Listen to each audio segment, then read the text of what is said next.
And we're here for the freestyle segment. For those of you who haven't seen the other stuff, you should check it out. But I'm with the freestyle segment for Karen Hiller right now, running for District 1 City Council in Topeka. Karen, thanks for coming on the show. We really appreciate you coming and doing the freestyle segment with us. Thanks for having me, I think. Yeah. We'll see what questions you have. So I wanted to kind of know, as you've been serving on the City Council, what are some of the issues that have popped up that you think are notable over the past?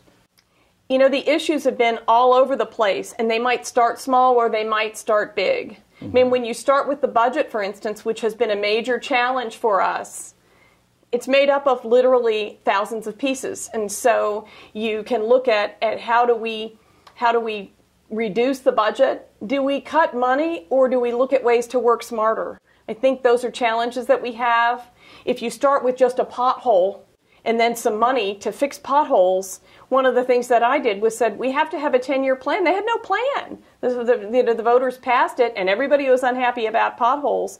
Really, that's a lot of layers. That's how are we fixing potholes on a day-to-day basis? Mm-hmm. And what are we going to do to fix the streets on a big basis to make sure they don't reappear? Mm-hmm. And then further, both with staff and citizens, we had to back up and say, we keep having water mains break right after we've messed with the street. Shouldn't we fix those at the same time? Yeah. So you've got those sort of infrastructure things. With crime, it's everything from budget, for instance, and having enough officers to making sure that really supporting neighborhoods so they're comfortable, they're working with the police, but they know each other. Mm-hmm. And so they call one another, and they know who to call at the city if one thing happens. Mm-hmm. One of the things I've been able to do is, for instance, along the First Street corridor, there are 4 neighborhoods in a row in my district. Mm-hmm. And I would go from one meeting to the next and hear them talking about similar things. Mm-hmm. So kind of like the fly on the wall, you get to say,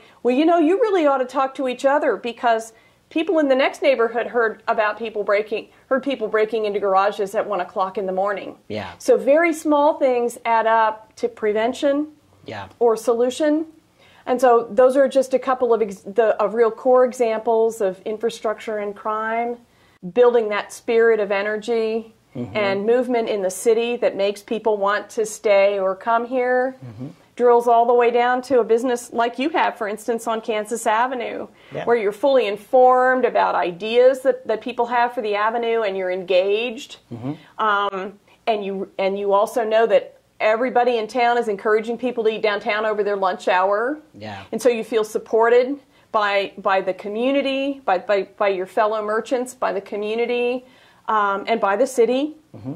And it all drills down to the fact that you sold 5 more sandwiches today at noon, and that felt good and encouraged you to do more downtown. Yeah. It's little things and big things. Sense of community, yeah. Exactly. Yeah. And I want to get our viewers here knowing a little bit more about you personally. So you are would you grow up in Topeka, or where are you from, and how'd you get to Topeka and being on the council?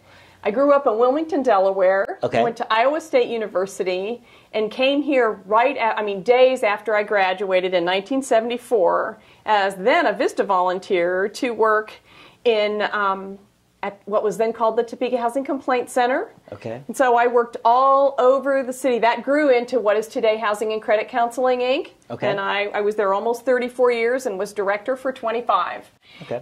And as involved in that, I was involved in every neighborhood in this community, every street, tenant-landlord situations, home buyer opportunities, people who live and work here who had financial difficulties that came to our consumer credit counseling, and that's mm-hmm. people from all walks of life, mm-hmm. not just people who have money and not just people who don't, mm-hmm. all kinds of people. And I was involved in the turnaround team in the Tennessee Town neighborhood and revitalization of Central Topeka, mm-hmm. and learned through that, had the experience of getting people together about common issues, either things that they didn't like that they wanted to fix, or things that they wanted to go for. And both in my professional work, really, and then in the neighborhood work, not only believing, but then proving that you could bring people together, and they could. Yeah. Fix or move on from things that had been challenging, and they could achieve goals, that they could do things and that be as a client or as a citizen in the community, as somebody in a neighborhood, or as a professional, that they could do things beyond what anybody thought they could do. Yeah. And so those, and then, you know, raising kids in central Topeka. We live on Lane Street, and they went to Loman Hill, Robinson, and Topeka High. I'm pretty hotly defensive about Topeka as a city, as well as the USD 501. My kids had a great experience, and they're all doing great. And they not only went to school, but they did theater, and they did sports and music, and so been there, done that, been a soccer mom, been a baseball mom, sat in all those bleachers, been to, you know, spent all that time, and you know, and also was involved giving other kids a ride. Sure. You know, not just, all those things make you a real part of the community, I think, or certainly have for me. Certainly. And help me not only connect with where people are coming from, but also just believe that we can go together and make things happen. What drove you to municipal politics? You know, what do you think got you involved to say, I want to run for council, you know, 4 years ago when you did? Well, obviously I love community and I love people. And I'd also spent a lot of time working. I'd been at City Hall for 40 years almost, you know, before I ran, 35. So I knew how the system worked. I knew how to make it work. And when I, after 34 years, left my career, it was about time, I would say. You know, and the kids were grown. I was like, okay, what do I want to do? And I really felt like I had something to offer. And a lot to learn, nonetheless. I'd always been in the audience or out on the street. I hadn't been on the other side of the table at City Hall. I knew there was a lot to learn. I was right. Yeah. More than I thought, even. Yeah. Nonetheless, I came pretty well prepared to do that, to be a city council person. And I had the time to really to learn more and to spend time with the people in my district and people citywide on various issues. Sure. So I had the time to learn and grow, and that's fun. I think that's fun. Yeah. Especially if you can then parlay that into making progress. Well, you know, I think we should all look at the camera and just tell people that they need to go out and vote. Just go vote. Absolutely. Go vote. Go vote. Yeah. Show your support for our community and go vote. So thank you so much, Karen. I really appreciate you coming on the show today. Thanks for having me, Chris. And good luck to you. Thank you. You bet.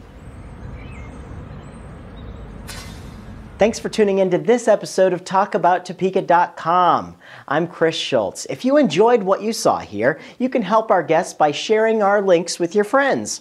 You can also find out everything that's going on with us by following us on our website at TalkAboutTopeka.com. You can also be sure to like us on Facebook, you can follow us on Twitter, or you can send us a message on Gmail. Thanks so much for tuning in.